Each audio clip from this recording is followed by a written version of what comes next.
Subscribe to our channel and press the bell icon. السلام علیکم عزیز طلباء و طالبات، سر عبدالستار خان اس یوٹیوب چینل میں آپ تمام کا استقبال ہے۔ 12th اردو کوشچن آنسر سبق نمبر 5 ہے لیفٹینی کی مشکلیں۔ اس کے سوال جواب اور سرگرمیاں دیکھیں گے۔ چلیے شروعات کرتے ہیں۔ خاکے پر مبنی سرگرمیاں مکمل کیجئے۔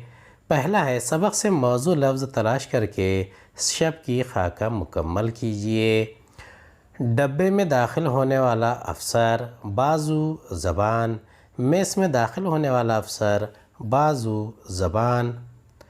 پہلے کا جواب ہے ڈبے میں داخل ہونے والا افسر، بازو، 3 سفید دھجیاں، زبان، کھردری۔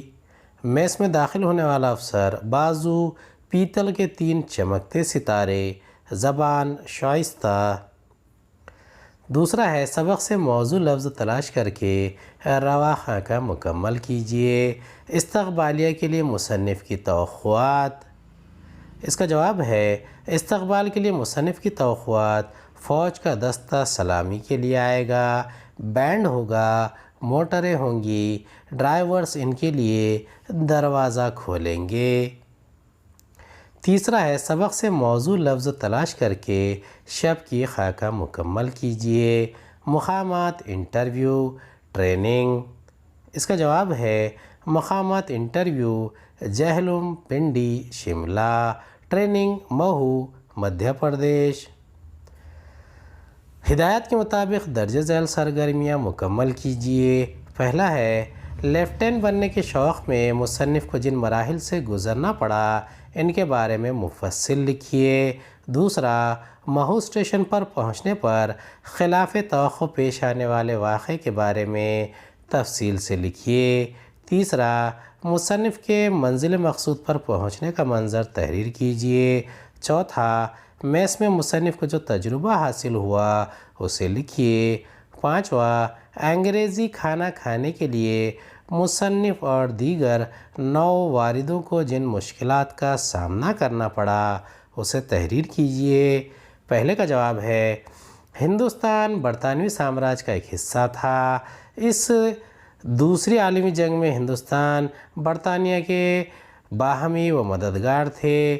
اس صورتحال میں مصنف کو فوجی ملازمت اختیار کرنے کا شوق ہوا، لہٰذا انہوں نے لیفٹینی کے عہدے کے لیے درخواست دے دی اور یہ درخواست قبول بھی کر لی گئی۔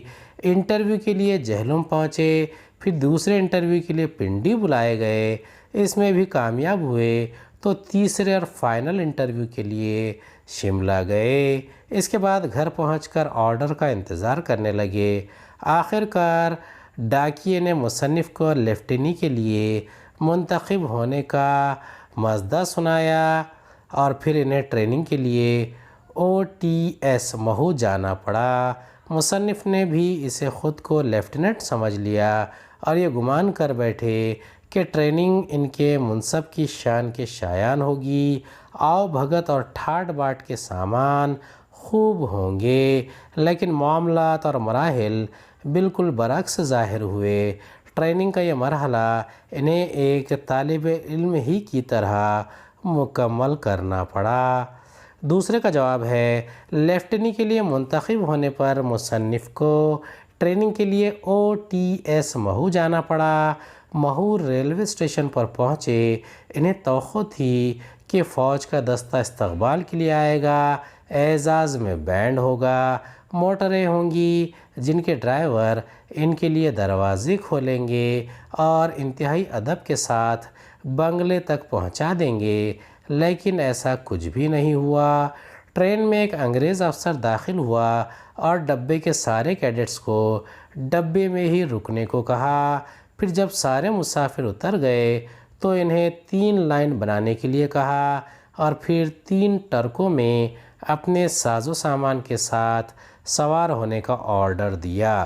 یاد رہے کہ ہر ایک کو اپنا سارا ساز و سامان خود ہی اٹھانا پڑا تھا۔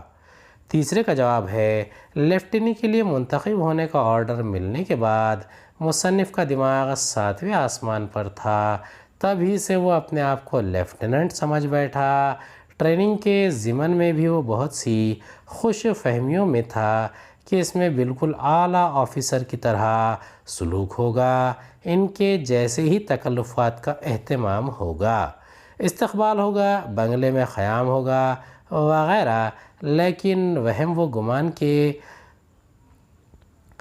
بت پر پہلی ضرب مہو اسٹیشن پہنچنے پر پڑی اور پھر یہ سلسلہ دراز ہی ہوتا گیا۔ منزل مقصود یعنی جائے ٹریننگ پہنچنے پر مصنف اور دوسرے کیڈٹس کو قیام کے لیے جس عمارت میں ٹھہرایا گیا وہ جیل سے مشابہ تھی، ایک سنگین بیرک تھی، تنگ و تاریک اور اندھیرا کمرہ جس کے اندر دیواروں کے ساتھ آہنی چارپائیاں پڑی تھیں اور چارپائیوں پر ان کے ناموں کی تختیاں آویزاں تھیں۔ انہیں دیکھ کر سبھوں کو جھٹکا سا لگا۔ ان کی اس دماغی کیفیت کو انگریز افسر نے تاڑ لیا اور کڑک کر بولا، یہ تختیاں گلے میں لٹکانے کے لیے نہیں، محض تمہاری نشستوں کے تعین کے لیے ہیں۔ اب اپنی چارپائیاں ڈھونڈ لو اور اپنا سامان وہاں اٹھا کر لے جاؤ۔ ساتھ ہی یہ ہدایت بھی چسپاں کر دی کہ سامان اٹھانے اور چلنے پھرنے میں چستی دکھاؤ اور شور مت کرو۔ سوچئے بھلا ان لوگوں پر خصوصاً مصنف کے دل پر کیا گزری ہوگی۔ چوتھے کا جواب ہے، شام ہوئی تو کھانے کے لیے دارالطعام یعنی میس میں گئے تو یہاں مصنف کو اپنی لیفٹنی کا کچھ احساس ہوا۔ ریلوے اسٹیشن اور دارالاقامہ یعنی جائے قیام کی نسبت یہاں ان کے ساتھ مؤدبانہ سلوک ہوا۔ وردیوں میں ملبوس بیروں نے ہر ایک کی خواہش کے مطابق مشروبات پیش کیے۔ ڈرائنگ روم میں صوفوں پر بیٹھ کر سارے کیڈٹس افسرانہ ٹھاٹھ سے باہم محو گفتگو ہوئے۔ اسی دوران فوجی وردیاں پہنے دو انگریز داخل ہوئے۔ رویے، برتاؤ اور رکھ رکھاؤ میں یہ پہلے والے گورے افسر سے بالکل مختلف تھے۔ ان کی وضاحت، بات چیت اور طور طریقوں میں شائستگی اور وقار تھا۔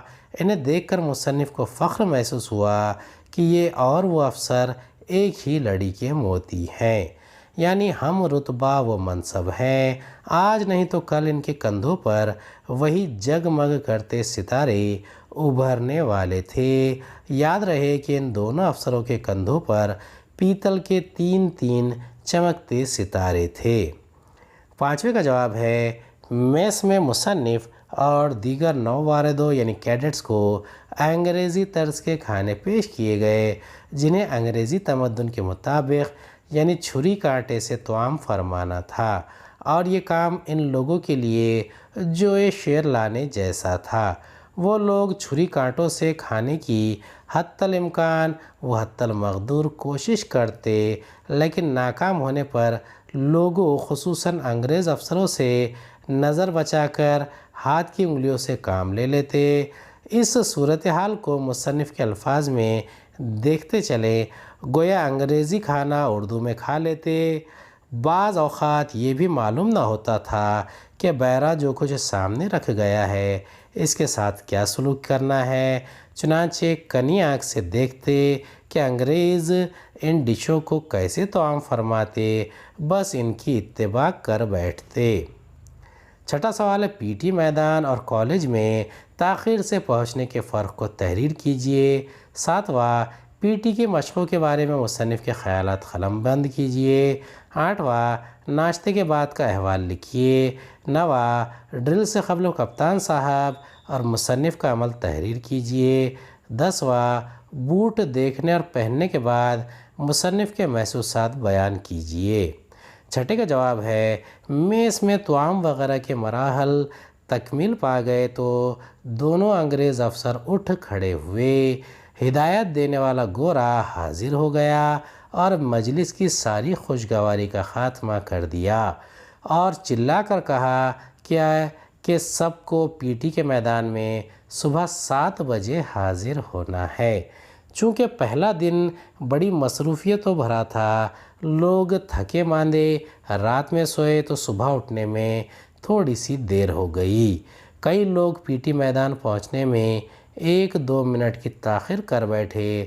جسے اس گورے نے برداشت نہیں کیا اور چلا کر رکھ دیا۔ یہاں اس مصنف نے اپنے کالج میں گھنٹوں کی دیری سے پہنچنے کا ذکر کیا ہے کہ پروفیسر صاحب اس تاخیر پر تھوڑا سا برہم ہوئے اور تھوڑی ہی دیر میں ان کی ناگواری کے سارے آثار ختم ہو جاتے تھے، لیکن یہاں OTS کی ٹریننگ میں ویسا کچھ بھی نہیں تھا۔ 7ویں کا جواب ہے، پروگرام کے مطابق صبح 7 بجے سے PT کا سیشن تھا۔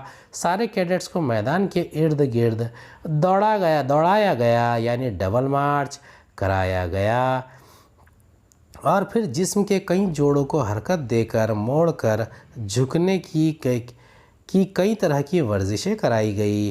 ان میں سے چند مصنف کو شاخ گزری۔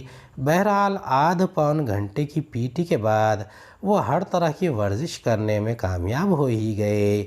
چونکہ اس معمول کی ابھی ابتدا تھی، کیڈٹس کے ہاتھ، پیر اور دیگر اعضاء درد کے مارے چال میں اپنی اصل سے مختلف ہو گئے۔ 8ویں کا جواب ہے، PT کے بعد ناشتے کے لیے وقفہ تھا۔ سارجنٹ میجر نے حکم دیا کہ ناشتے کے بعد 9:30 بجے PT میدان میں جمع ہونا ہے ڈرل کے لیے۔ بہرحال بعد ناشتہ مصنف و دیگر کیڈٹس میدان میں پہنچے تو سارجنٹ کو غیر حاضر پایا۔ گھڑی دیکھی گئی، معلوم ہوا کہ وہ غیر حاضر نہیں ہے، وہی لوگ وقت سے پہلے پہنچ گئے ہیں۔ صبح 7 بجے کی حاضری میں منٹ 2 منٹ کی تاخیر پر سارجنٹ کا انداز برہم ہی کام کر گیا اور سارے لوگ ایک ہی خوراک میں فوجی نظم و ضبط کے پابند ہو گئے۔ اپنی اس کامیابی پر سارجنٹ میجر ذرا مسکرایا، لیکن فوراً اپنے آپ پر رعب کو حاوی کر لیا۔ 9ویں کا جواب ہے، ڈرل سے پہلے کپتان صاحب نے تمام کیڈٹس کے یونیفارم وغیرہ کا بڑی باریکی سے معائنہ کیا۔ ہر چند کے مصنف نے ڈرل میں شرکت سے پہلے ہی اپنی تمام چیزیں، بوٹ، پٹی، نمبر، بٹن، پیٹی، فلیش وغیرہ ایک فوجی کیڈٹ کو دکھا لی تھی، لیکن کپتان صاحب جیسے مصنف کی لاپرواہ شخصیت کو تاڑ لیا اور ایک نقص ڈھونڈ نکالا۔ کالر پر ایک سفید ذرہ انکریکٹلی ڈریسڈ ریمارک دے کر 3 ایکسٹرا ڈرل کی سزا کا فرمان جاری کر دیا۔ 10ویں کا جواب ہے، صبح 9:30 بجے PT میدان میں جمع ہونے پر سارجنٹ میجر نے کیڈٹس کو حکم دیا کہ وہ کوارٹر ماسٹر اسٹور سے اپنے اپنے جوتے لے لیں۔ مصنف نے بوٹ دیکھے تو محسوس ہوا کہ پہننے کے لیے وہ چیزیں دی جا رہی ہے جو گینڈوں کے پاؤں کے لیے زیادہ موزوں ہیں، اور جب پہن کر 2-4 قدم چلنے کی کوشش کی تو یوں لگا جیسے ننگا پربت یعنی کوئی پہاڑ گھسیٹ رہے ہیں۔ حالت مزید بدتر ہو گئی جب فوجی کیڈٹ نے آہستہ سے کہہ دیا کہ ان بوٹوں کے ساتھ تو ڈبل بھی کرنا پڑے گا۔ بقول مصنف یہ سنا تو تمام سلسلہ خراخرم سر پر آ پڑا، یعنی مصیبت کے کئی پہاڑ بیک وقت ٹوٹ پڑے۔ 11واں سوال ہے، ڈرل کے دوران ملنے والے احکامات تحریر کیجیے۔ 12واں، ہلو مت حکم کے بعد کیڈٹ کی حالت بیان کیجیے۔ دونوں کا جواب یکساں ہے، ایک ہی جواب میں آئے گا۔ اسباب بیان کیجیے۔ پہلا ہے، مصنف کا انٹرویو کو شریفانہ کہنا۔ دوسرا، کیڈٹ کی زندگی میں کیف کا باقی نہ رہنا۔ تیسرا، خوش فہمیوں پر اوس پڑنا۔ 11ویں اور 12ویں کا جواب ہے، ڈرل شروع ہوئی اور جب تیزی و تندی سے حکم ملنے لگے، سیدھے دیکھو، چھاتی باہر، تھوڑی اوپر، بازو ہلاؤ، ہالٹ، ہلو مت، مکھی مت اڑاؤ، ہنسو مت، وغیرہ وغیرہ۔ مصنف کے لیے ان احکامات میں سب سے زیادہ سخت ہلو مت تھا۔ سیدھے بت بنے کھڑے ہیں اور کان پر کھجلی محسوس ہوتی ہے۔ یہ صورتحال دعوت غور و فکر دیتی ہے۔ ہاتھ کو حرکت دینا جرم ہے۔ کندھا کان تک از خود پہنچ نہیں سکتا۔ کان کا اپنی جگہ سے ہٹنا یا ہلنا خلاف فطرت ہے، اور وہاں تک ہاتھ کو لے جانا سارجنٹ کی منشا کے خلاف۔ عین اسی وقت ایک مکھی ناک پر آ بیٹھتی ہے۔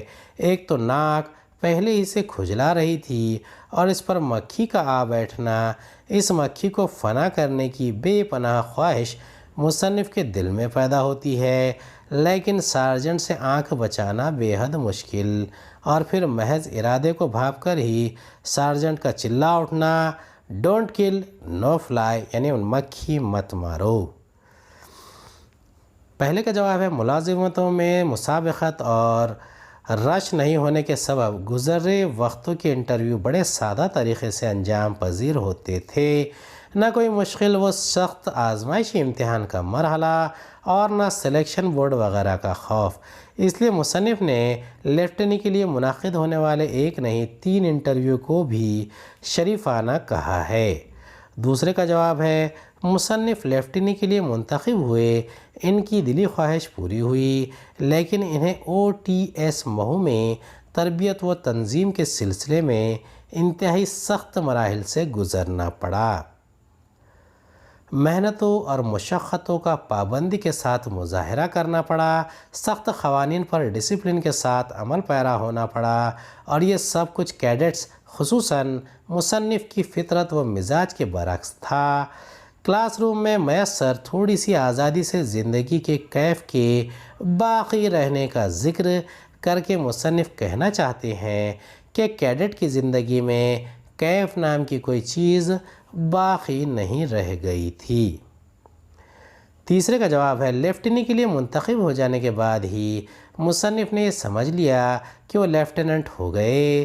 ٹریننگ کے لیے وہ OTS مہو ریلوے اسٹیشن پہنچے، اس گمان میں تھے کہ ان لیفٹیننٹ صاحب کے استعمال کے لیے فوجی دستہ حاضر رہے گا، بینڈ ہوگا، موٹریں ہوں گی جن کے ڈرائیور ان کے لیے دروازے کھولیں گے، وغیرہ وغیرہ، لیکن صورتحال بالکل مختلف تھی۔ مہو اسٹیشن پر گاڑی رکی تو سارجنٹ میجر ڈبے میں آ کر چلاتا ہے کہ سارے کیڈٹس ڈبے ہی میں رکے رہیں۔ جب سارے مسافر اتر گئے تو اس نے ان لوگوں کو 3 قطاروں میں تقسیم کیا اور ہر قطار والے کو اپنی ٹرکوں میں جانے کو کہا، اور یہ بھی کہا کہ ہر کوئی اپنا ساز و سامان خود ہی اٹھائے، خلی کی مدد نہیں لینی ہے، اور ٹرک پر بیٹھے یا کھڑے رہے، ان کی اپنی مرضی۔ ان حالات میں مصنف کو اپنے گمان اور تصور کے پوری طرح سے پامال ہونے کا احساس ہو گیا۔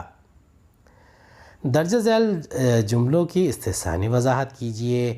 پہلا ہے تاہم باقی دنیا و فضل خدا خیریت سے تھی۔ دوسرا استقبال کے لیے آدمی تو تھے لیکن ان میں ایسی وافر آدمیت نہ تھی۔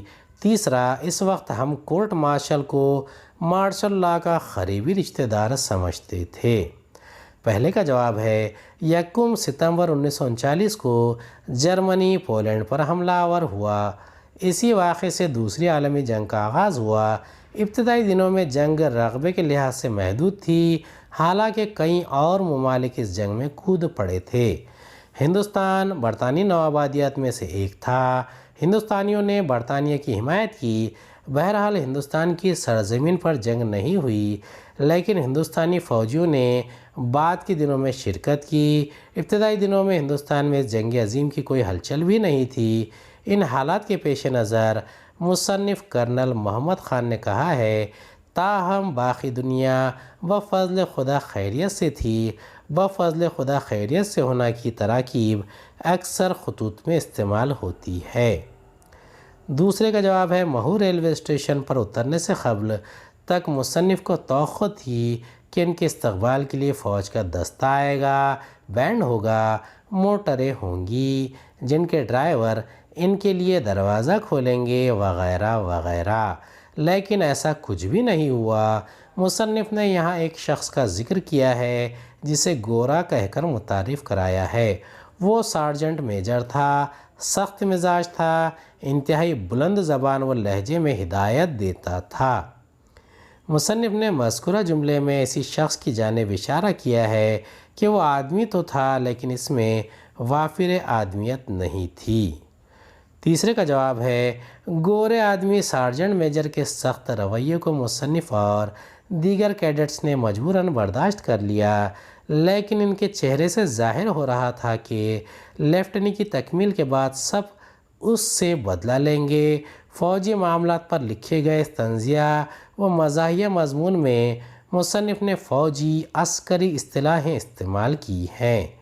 بدلہ لینے کے لیے کورٹ مارشل کی تراکیب لائی ہے، جس کے معنی ہے جنگی عدالت۔ فوجی عدالت اس مقام پر جنگی و فوجی علوم و معاملات میں اپنی کم علمی کا اظہار کرنے کے لیے مصنف نے کہا ہے، اس وقت ہم کورٹ مارشل کو مارشل لا کا قریبی رشتہ دار سمجھتے تھے۔ مارشل لا کا مطلب ہے فوجی قانون، جنگی قانون، دونوں کی لفظی یکسانیت کی بنا پر کہا ہے کہ جبکہ دونوں میں فرق ہے۔ چوتھا ہے، پی ٹی کے بعد ہم تسخیر فطرت میں تو کسی قدر کامیاب ہو گئے، لیکن ہماری اپنی ترکیب عناصر میں خاصا خلل آ گیا۔ پانچواں ہے، ایسے اشتعال انگیز حالات میں بے حرکت کھڑے رہنا صحیح معنوں میں نفس کشی تھی۔ چھٹا ہے، چنانچہ کانی آنکھ سے ان انگریزوں کو دیکھتے اور پیچھے ان اماموں کے چمچے اور کانٹے اٹھا کر رکوع و سجود میں جاتے۔ چوتھے کا جواب ہے، پروگرام کے مطابق صبح 7 بجے سے پی ٹی کا سیشن تھا۔ سارے کیڈٹس کو میدان کے ارد گرد دوڑایا گیا، یعنی ڈبل مارچ کرایا گیا، اور پھر جسم کے کئی جوڑوں کو حرکت دے کر، موڑ کر، جھکنے کے کئی طرح کی ورزشیں کرائی گئی۔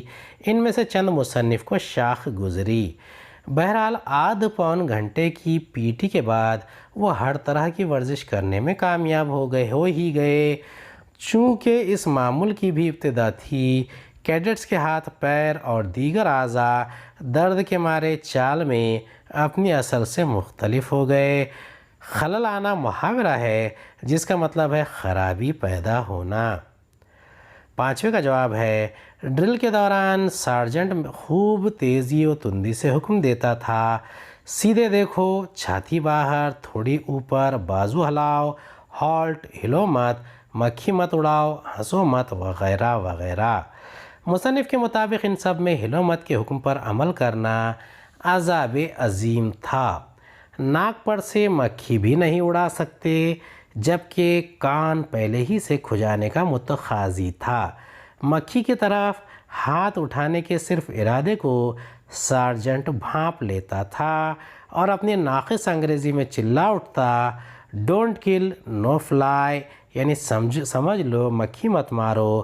یہ سنتے ہی مصنف منجمد ہو جاتے اور مکھی ہے کہ اطمینان سے ناک کے نشیب و فراز کا معائنہ کر رہی ہے، جبکہ اس کی شرارت و بدتمیزی سے ناک کے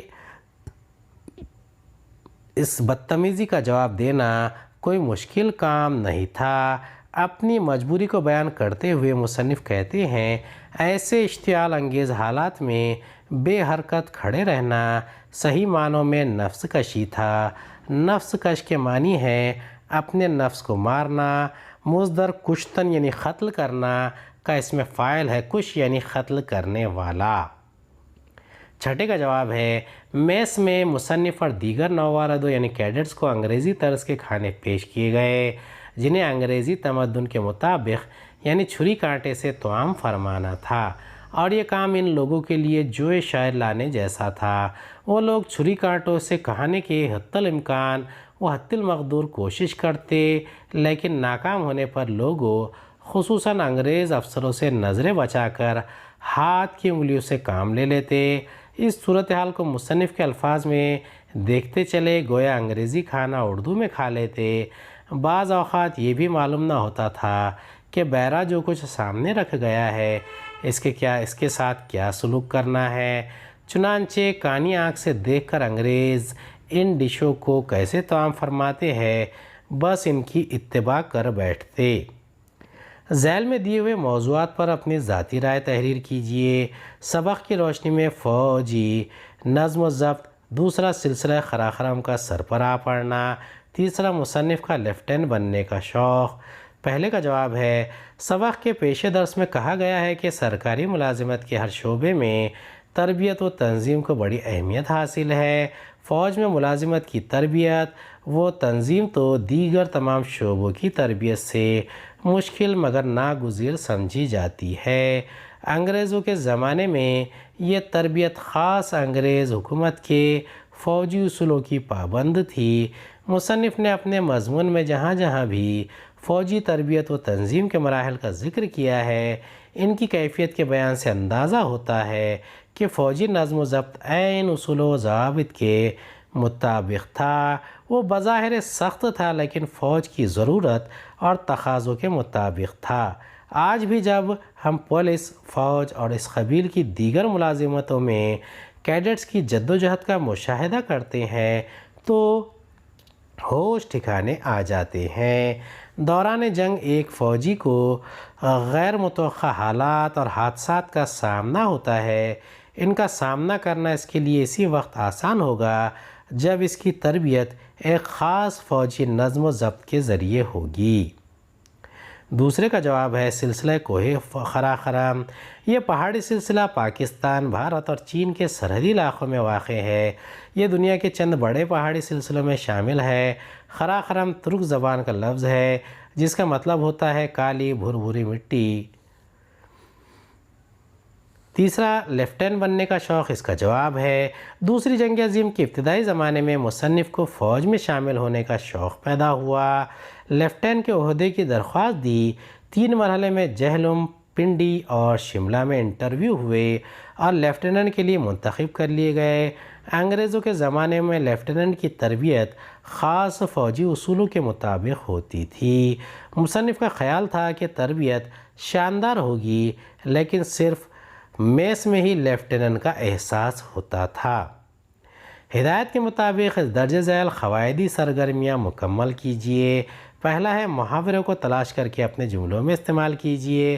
دوسرا، سبق میں استعمال کیے گئے انگریزی الفاظ تلاش کر کے معنی کے ساتھ لکھیے۔ تیسرا، سبق میں درج فوجی اصطلاحیں جمع کر کے لکھیے۔ پہلے کا جواب ہے تشویش میں پڑھنا، فکر ہونا، سوچ میں پڑھنا۔ اس کا جواب ہے بیٹے کے گٹکا کھانے کی خبر سن کر والد صاحب تشویش میں پڑ گئے۔ دوسرا، دھوکہ ہونا، غلطی ہونا، شبہ ہونا۔ اس کا جواب ہے خلاف توقع نتائج ظاہر ہونے پر ہم سوچ میں پڑ گئے کہ کہیں ہم سے دھوکہ تو نہیں ہو رہا ہے۔ تیسرا، آگاہ کرنا، واقف کرنا، بتلانا۔ اس کا جواب ہے ایماندار تاجر وہ ہوتا ہے گاہک کو مال کی کسی خرابی سے آگاہ کر دیتا ہے۔ انگریزی الفاظ ہے لیفٹیننٹ، کرنل، کولونل، کمانڈر یا جنرل سے فوراً بعد کا افسر۔ کیڈٹ، زیر تربیت فوج کا یا پولیس کا جوان۔ رنگروٹ، فوج کا نو آموز سپاہی۔ ریکروٹ، موخلم، مصور کا برش۔ ایٹری یعنی ریستوران۔ لیفٹیننٹ، کرنل، کمانڈر یا جنرل سے فوراً بعد کا افسر۔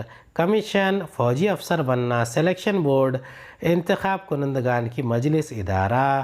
انٹرویو، ملاقات برائے ملازمت۔ بریگیڈیئر، 2 تا 4 فوجی بٹالین کو کمانڈ کرنے والا آفیسر۔ کرنل، پلٹن کا افسر اعلیٰ۔ OTS، آفیسرس ٹریننگ اسکول، افسران کی تربیت و تنظیم کا اسکول۔ ٹریننگ تربیت۔